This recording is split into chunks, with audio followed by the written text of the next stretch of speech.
Good evening and welcome to Inside Government, a public affairs show brought to you by Cuyahoga Community College for the spring 2021 semester here. And this is a show that's broadcast on Spectrum, Verizon Fios, the Auburn Regional Media Access, better known as ARMA, as well as WIN 89.1, the college's radio station. I'm your host, Guy Cosentino. The Auburn School District, like most New York school districts, is still trying to figure out how we can get students back into the classroom 5 days a week, now that some safety protocols have started to be loosened. In Onondaga County, the district there is now dealing with changes approved by Health Commissioner Dr.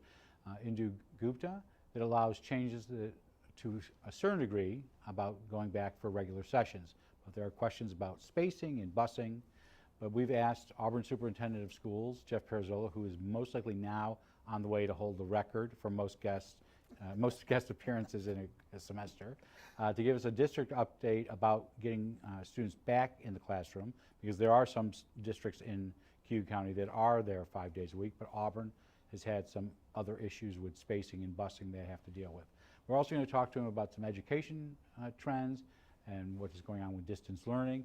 And we're also going to talk to them a little bit about a recently announced $22 million is coming to Auburn, but we don't know if that's the Auburn School District, though he said he'll take it.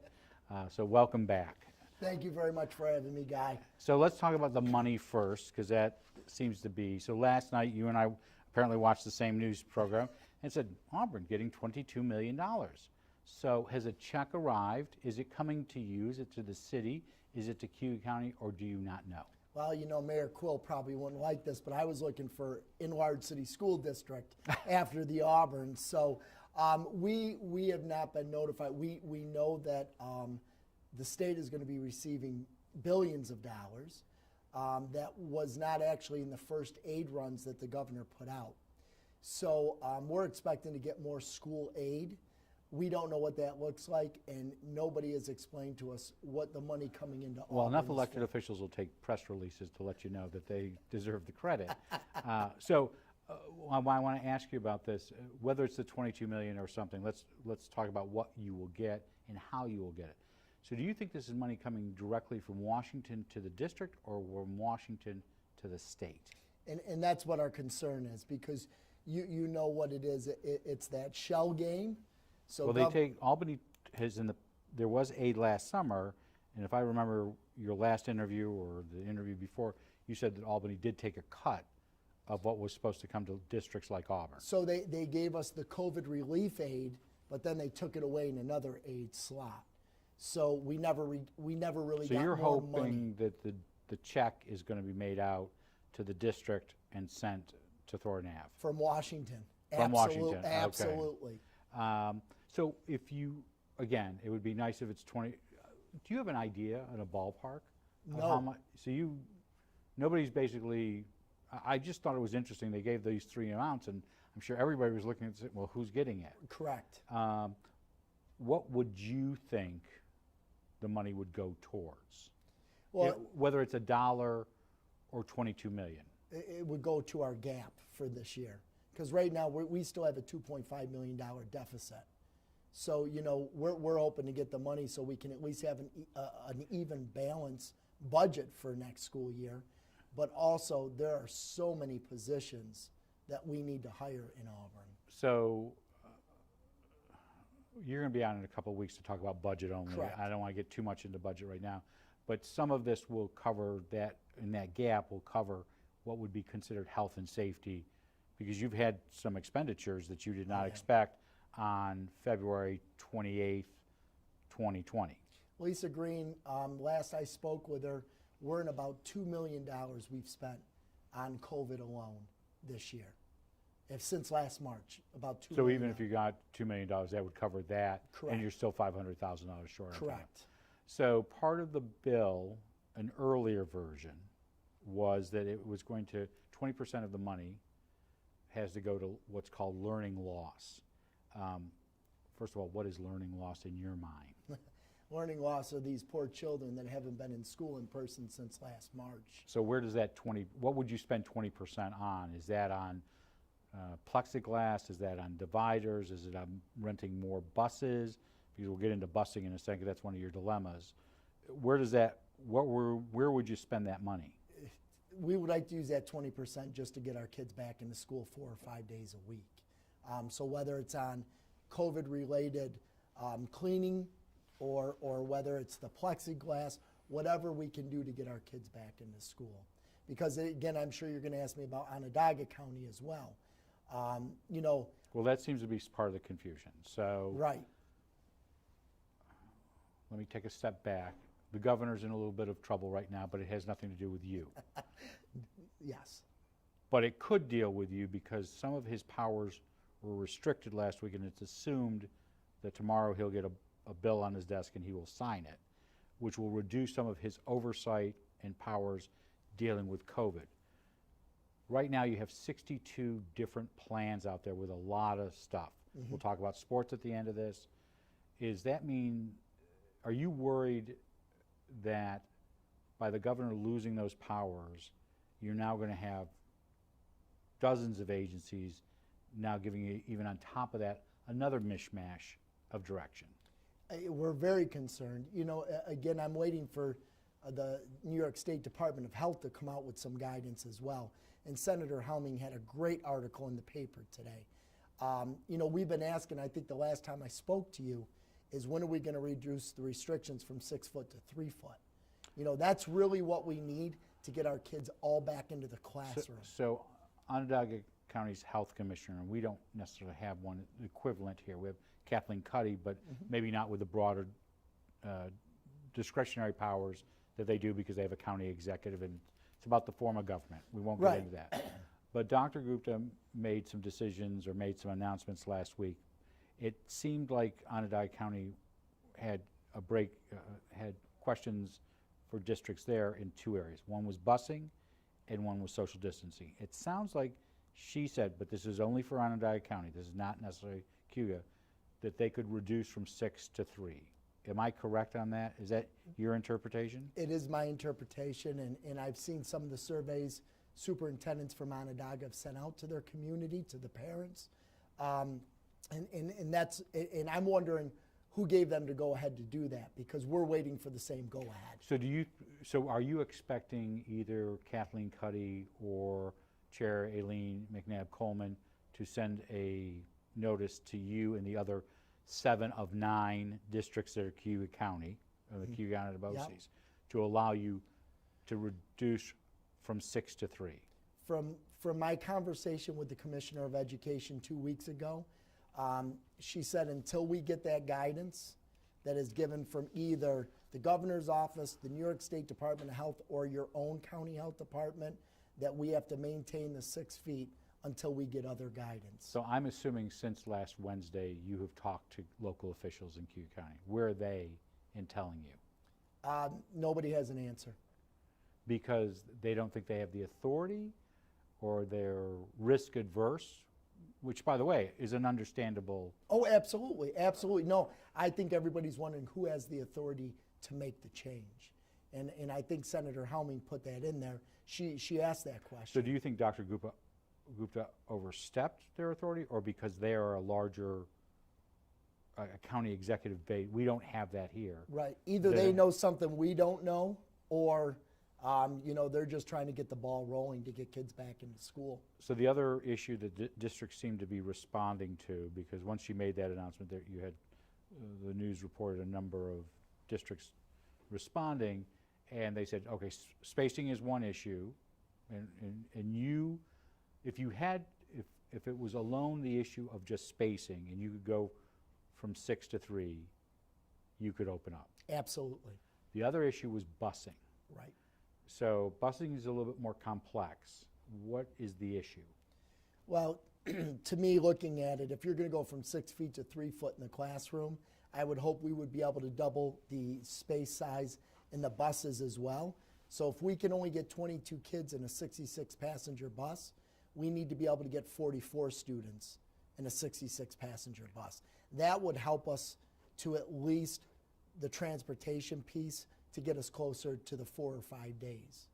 Okay, so you don't think you could do, if they just gave you the 6 to 3 in the buildings, that's not enough for you to go to 5 days? We would have to ask for parents to help us with transporting children to school. Okay, so let's walk through that, and then we'll get into remote numbers and all that. So what's a walkable school, first of all, for those who may not know that? So for Genesee Elementary School, that is a walkable school. So for elementary kids, it's for any student that lives under a mile from an elementary school, then they walk. So- Anything over a mile, they receive transportation. So Casey is not a walkable school anymore? There's many students that are living under the mile that still walk to school. Okay, but do you still have buses that show up at Genesee and Casey? We have buses that show up to all of our elementary schools. So it's not The truly a walkable in the sense that every single student who goes to Genesee walks? It is. Every student that goes to Genesee walks except for our special education runs. And how about at Casey?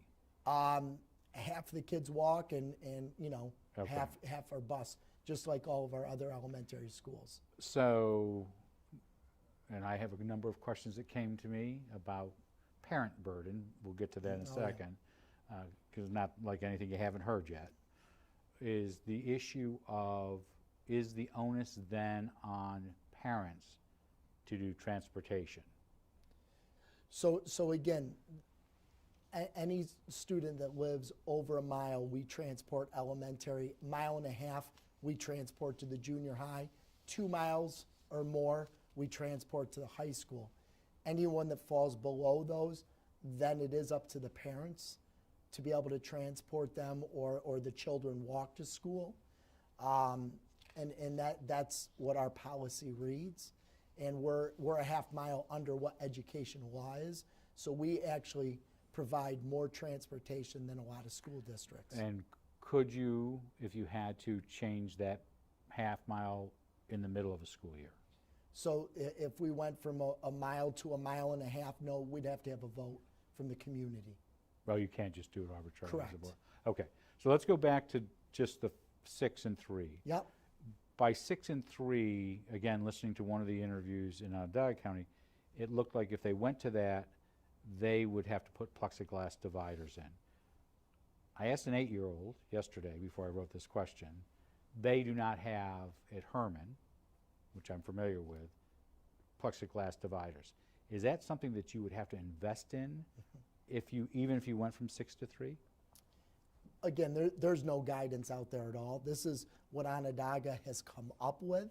So this is what was presented to the superintendents.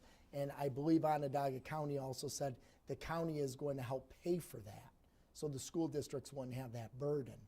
So there's a couple of different things there. The plexiglass dividers, again, I don't know what they're for because most of our air that comes out of us goes straight up in the air. Well, So part of the money, and we talked about the 20% for learning loss, part of it also is HVAC systems. correct. And is that on your list as well, that you have to make up? I know we talked about it in the fall, I think, when you went back, that you had made some upgrades or installed, you had some compliance. Yep. You didn't have compliance issues, you had met compliance. I don't know if there's new compliance since from the CDC. Do you see that as a capital expense you're going to have to make sooner than later as well? Thank goodness we're in a capital project right now. We're in a $43.7 million capital project. So some of our infiltration systems are being upgraded anyways. Will they be completed by fall? No, not in all the buildings, but we have filters in all of our buildings right now that are in compliance. So if you had to go to plexiglass, say they mandate that, I'm sure somebody in your staff has started to figure out, other than you should have invested in plexiglass stock, that a district can't do 2 years ago. Any idea how much that's going to cost? About $250,000. Okay. And again, what are we going to need these for 2 months to the end of the school year? So we invest all this money in this plexiglass, and how long are we going to be utilizing it for? So again, there wasn't much guidance on plexiglass once you're sitting 6 feet away. So Onondaga County wrote that if we're going 3 foot, they have to have the barriers. Again, I think that was what they came up with. But until you get a determination that way. So let's go back to Genesee, my alma mater. If that is a walkable school, if you were able to go from 6 to 3, could you at least at Genesee go 5 days a week, or is it an all or nothing? So what I would look at doing, and for the parents, because I haven't sent surveys out to the parents again, because we keep hearing every week that new guidance is coming out. What we would do at our elementary is we would go 5 days a week. We would still give parents the choice if they wanted to stay remote for the remainder At all of the year. 5 or just those that are walkable? Nope, for our elementary schools, as long as we can get 44 kids in a bus, we would open up 5 days a week. So without busing, you will not open up just, say, Genesee alone? Correct, Okay. correct. We want this to be for all of our children. So one thought that I've heard from parents and teachers in the last couple of days since Dr. Gupta's announcements was that if the district is going to do this, it's going to have to wait till after Easter break, which is about 3 weeks from now. Could you, if you were given direction this week, and I know there are a lot of ifs here, could you implement something right after Easter? Yes, oh, absolutely, Okay. absolutely. But you would start with elementary? Right, and I'll be speaking at the board meeting this evening, because our seniors now, we're in a rush for graduation. So, you know, to meet commencement requirements, we have still some students that are seniors that are still fully remote.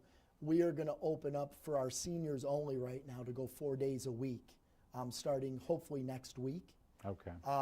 And So some of this will be piecemeal. So you may not, I point this way because that's where the junior high is, of that angle. At the junior high, they may be last in this whole group. The problem with our junior high school, and again, this is our buildings, the makeup of them, our classrooms are so big at the high school, we can get 16 to 18 desks at 6 feet away from each other. Our junior high has some of the smallest classrooms in the school district. But the holdup at the high school has been busing still. No, it's really the numbers. We're going to move forward and utilize some of the bigger classrooms for our senior classes so that we can get our seniors in to make sure that they graduate on time. So time is of an essence for our seniors. But yeah, I mean, there's a lot with room availability and sizes of the rooms. But if we could get down to 3 foot, we could get all of our kids back into the classrooms. So let's just deal some basics, and I want to go back to this survey issue. So how many students do you roughly know right now are just in school 2 days a week? Probably around 60%. 60% of about 4,400. Yep, 60 to 70%. Our numbers have gone up. More students have come back into the hybrid. Versus the reverse going Correct, out. correct. Are they allowed to go remote if a parent asks? Yeah, at the secondary level, they can go remote, and they just follow their schedule as they always have. Elementary is a little bit more difficult because we have the remote academy. Okay. So we backfilled some of those classroom spaces because some of our kids that were completely remote have now gone back to the hybrid model. So we got some empty seats to move some other kids. So about 2,000 students are remote, roughly, 1,800 to 2,000. Yeah, it's under 2,000 now. And in doing that, I know some school districts, Neil O'Brien will be here, I think, next week. He's 5 days a week because his buildings are set up differently. Correct. Of the 7 Cayuga County schools in the Cayuga, Onondaga, BOCES, which is 9, we're not going to count the 2 in Onondaga right now. How many are 5 days a week? The majority are 5 days a week for elementary, and secondary. There's a few school districts that are on the hybrid for secondary only. So Auburn is an outlier right now. Correct. And Southern Cayuga might be hybrid elementary as well because of geographics. They don't have enough busing to get kids into school. You mentioned the survey, and I know we talked about this, so I don't want to cover old ground again, but you had talked about you were going to do the survey, and then you had the spikes at Thanksgiving and then Christmas. You pulled away from doing that. Are you in a position now that you think you have to do a survey again? We still, if I'm going to be able to offer 4 or 5 days of school for our students to come back in person, yeah, we would still need that information, especially for the remote academy at the elementary schools. So yeah, I would still put something out there, or phone calls to the students that are remote right now to see if they're willing to come back. Do you have any idea what number that is of that 1,800? For the elementary, for 5 buildings, yeah, we're probably about 600, 500 for elementary schools. That would come back. Oh, no, that are completely remote at the So elementary. of that 500, how many do you think would come back? I would hope the majority of them would be coming So back. you would see a drop, if you could go back to 4 or 5 days a week, you would see remote drop dramatically. I believe so. I think daycare issues alone, we would be able to take care of that because our parents are, they're struggling. Does that mean you would invite groups like the Y to continue to do after-school programming? Yep. So Yes. that there's some coverage till 5 o'clock for Yep. parents? Yeah, absolutely. So I want to talk about parents because I got a number of questions. Again, nothing you haven't heard before, Yeah. but they've asked me to ask this, and I think there's some good questions. So the questions from parents usually fall into 2 categories. Let's deal with the first one, and that is about children falling behind. In this case, this is a kindergarten parent is asked, how do I ensure that the district is not allowing my student, who's there for the first time ever, 2 days a week, falling behind? Yeah. And that's a great question. That's a struggle that we're having across the state. We're worried about the learning gaps of our children. So do you think there is a learning gap? Oh, absolutely. I mean, I believe kids are still learning, but they're learning differently, right? Okay. They're learning about COVID. They're learning about technology. They're learning other things, but are we really pinpointing reading and math? So what do you say to this kindergarten parent that says, I don't know if it's a girl or boy, but I'm worried my child's falling behind. So What's the district doing? We talk about that loss gap and all that, those other things. What does the district do? So a couple of things that we're working as a county, and I'm also working with just our team locally in Auburn, is some type of summer school program. We're trying to figure out a reading program for our elementary students, and working with other districts for secondary summer education. But again, what we want to do is skill-based. So it's more of the reading, it's more of the math, it's more of those pieces during the summer. In person? We're going to try to do in person, but we would also figure out a way to do it remotely so we wouldn't leave any children behind. And there's a cost to that. There is a cost. So the secondary question, not a second question, but a secondary question to just the issue of falling behind is this parent says, they're going 2 days a week, but there's really not any real big Zoom programming on the 3rd and 4th day. Right. So originally when this was sold, I'm not saying just Auburn, I'm talking about everywhere. If you went to a hybrid, 2 days in class, there would be enough work on the 3rd and 4th day. And that most likely becomes even more of a challenge when you're talking about kindergarten, 1st graders. But where are we on this 3rd and 4th day? There's not a 5th day. So are we really only having students, I think somebody I talked to the other day, last week said, we've only been in school 24 days. Yeah, and out of 180. Right, and that's a huge issue. That's why we need to get our kids back to school in person. So why isn't there enough? Is it a problem with contractually or is it just time-wise you just can't get people to do? And I will tell you, I've watched some of the Zoom meetings, and they're labor-intensive. They're not. It's not putting a video on. Right. So what our goal was this year was to get the kids in person a couple days a week. The other 2 days would be more pre-recorded.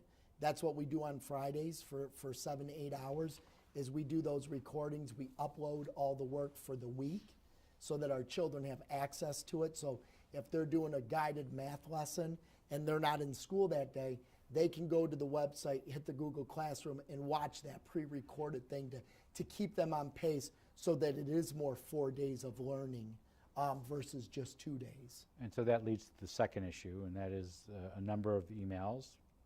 Parents didn't sign up to be teachers. And they become more frustrated because they didn't sign up to be teachers, but they're still paying property taxes.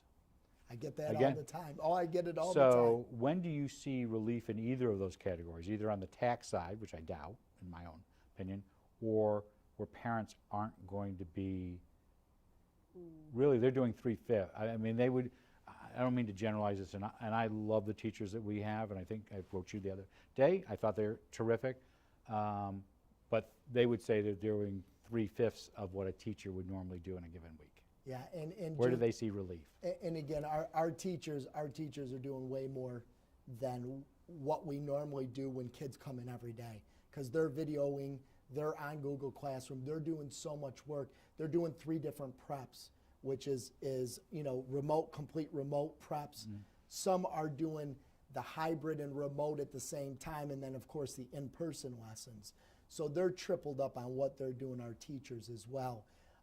But yes, our parents have taken the brunt of a lot of this. And a lot of our teachers also have younger children. Right. So not only are they doing their teaching of 3 different lessons, but they're also trying to educate their children when they get home. You know, and we've talked to the board about that when it comes to raising taxes and the school budget. And, you know, it just puts you so far behind, because Auburn, one of the reasons we're in this mess is because we don't receive the foundation aid that other school districts do. And if we had more staff, you know, and more space, if we still had West Middle School and we had more staff, it may look different. But because of the lack of aid that we receive, it's very difficult. So I want to talk about 2 different things before we finish up. We've got about 5 minutes. So one is I sent you a piece from the Kiplinger letter, which had some data about absenteeism. You've been here in the past to talk about you being the truant officer, Yep. looking at the little rascals I see with the badge and all that when I was a kid. How big of an issue is absenteeism right now? Huge. It's huge. And the reason is because a lot of our families that are 100% remote are not connecting. Our social workers, our counselors, our school psychologists, our administrators, they're doing home visits. You know, they're constantly trying to communicate with these families, but the chronic absenteeism is a big issue. So are you seeing also, this article mentioned a number of parents having gap years, literally for elementary and secondary school children. Are you seeing parents taking their kids totally out of school for a year? I believe our kindergarten, our enrollment's down this year. Because of that, and, okay. and it's because we did not have anywhere as close to the number of kindergarten students register. What about the issue of tutoring, and are there options for people to you know, there's the Khan Academy, which is an online resource. Are there tutoring options out there for parents to help their children? And there are, but we want to provide those. So that's sort of how we're looking at this summer school piece of it, and we're looking at some multi-age classrooms for next year for those kids to catch them up. So we're actually looking at how we're going to instruct next year in the beginning of the year, because our kids are going to need some catch-up material. So I don't want to get to the fall too quickly, but are you thinking we're going to have remote classes in the fall at this rate? From what we're being told from the commissioner's office, for budgeting purpose, is to plan on remote learning for the next school year and include that in your budget. So even if you get vaccinations at 70% and herd immunity, you still think that's going to be? From what we're being told is to plan for it. Okay. Last subject real quickly, sports. You were on here last time. You've got 3 seasons that you're playing in the spring. What are they? Well, no, this is fall 2. That's what I mean. You've got fall, a spring, yep. and a secondary So spring. we're finishing the winter season this week. Fall 2 So started. things like hockey tonight. Hockey, basketball, those things will be ending this week.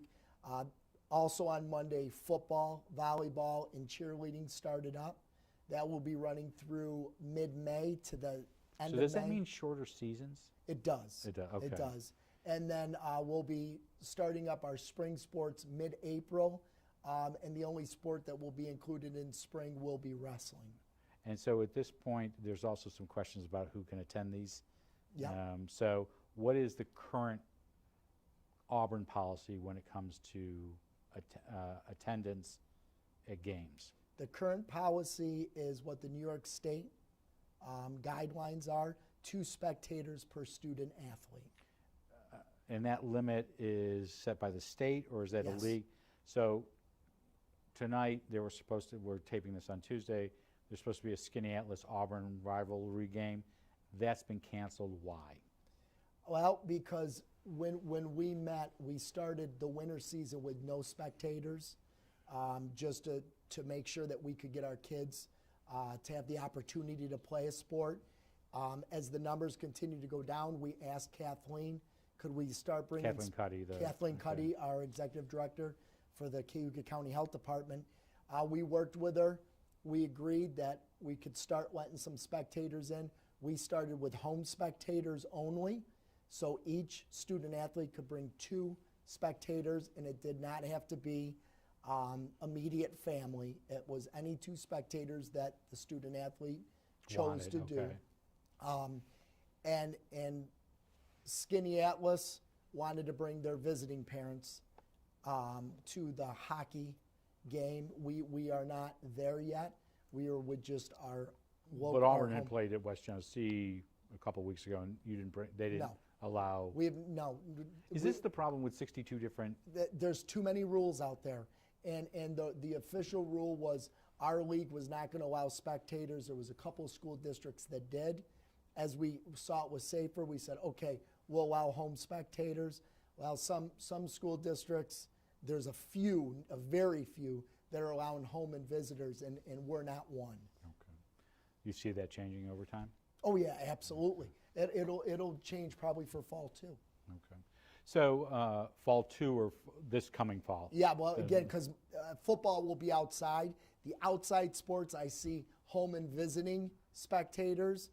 For home that are inside, we're just doing. So do you see home. people going?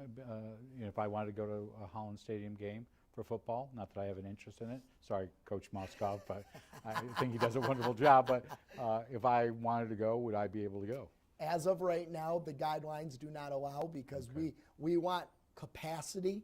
Give us a percentage. But right now, they're just giving us the 2 spectators. And I hope Coach Moskov athlete. has a terrific season. Yeah, me too. Me too. Our guest has been Auburn Superintendent of Schools, Jeff PIROZZOLO, to talk to us about COVID. Thanks for taking the time again. Like I said, you are the most often guest this spring right now. You're going to be back in a couple of weeks to talk about just the budget issue, because that's big for Auburn. And by that time, you might know what you might have gotten out of $22 million. I think that conversation will expand a little. On there. So on Thursday, we'll be back with East Hill Medical's Executive Director, Keith Cutler, whose agency was founded 50 years ago in Cayuga County. We're talking about the agency's history as well as the services they provide. Next Tuesday, the Cayuga Seneca Community Action Agency's Director of Family and Victim Services, Frank Barwinczak, will be in to discuss the increase in domestic violence cases locally. And then next Thursday, as we mentioned, we'll have Port Barron Superintendent of Schools, Neil O'Brien, the Dean of Cayuga County Superintendent. Do you move up? Are you number 1 at that point? I'm moving up. You're moving up. The Dean of Cayuga County Superintendents to talk about his service to this community as he retires this school year. We have a number of guests who will be here in the next couple of weeks, including Assemblyman John Lamondes, as well as City Manager Jeff Dygert, and Project Director Monica Salvage of the Healing Community Study to discuss the increase in opioid overdoses recently. And we'll also be back with our Zoom forum, which we're going to try this year with the Auburn Large School District. It's scheduled for April 27th. I'll moderate the forum, and the questions will be asked, as usual, by Citizen Executive Editor Jeremy Boyer. Before we go, though, we would like to let you know that you can ask us to ask our guests questions or suggest questions to guests. We received a number from Mr. PIROZZOLO today. You can send those questions to cozguytho@aol.com or Inside Government 141 Dunning Avenue, Auburn, New York. I'm Guy Cosentino for Cayuga Community College. We want to thank you for watching. We hope you have a good night, have a great tomorrow, be safe, and we will see you back here in the studio on Thursday when we discuss East Hill Medical.